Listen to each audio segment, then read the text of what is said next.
অসমৰ বিভিন্ন প্ৰান্তৰ দৰে বিশ্বনাথৰ বালিচাং আদৰ্শ চিকিৎসালয়তো সদৌ অসম স্বাস্থ্য কৰ্মী আৰু কাৰিকৰী কল্যাণ সন্থা NHM অসমে তেওঁলোকৰ দাবীসমূহক লৈ পালন কৰে কৰ্মবিৰতি।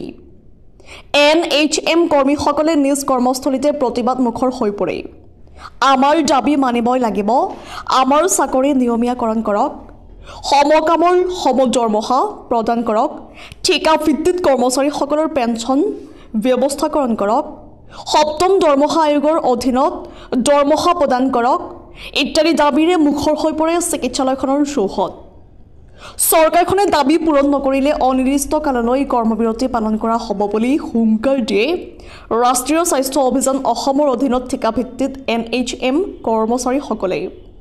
বিশ্বনাথৰ পৰা ৰমেশ চন্দ্ৰ চৰেণৰ ৰিপৰ্ট, JNKD নিউজ।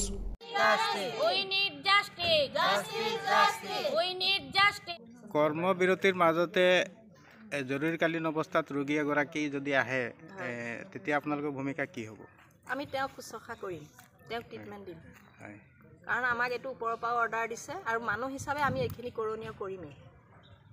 অনিৰ্দিষ্ট কাললৈ থাকিব আপোনালোকৰ? যদি এই দাবীসমূহৰ পৰা আজি আমি গোটেই অল আছামত দাবী আজি কৰিছোঁ আৰু আমি 6 তাৰিখলৈকে কৰিম।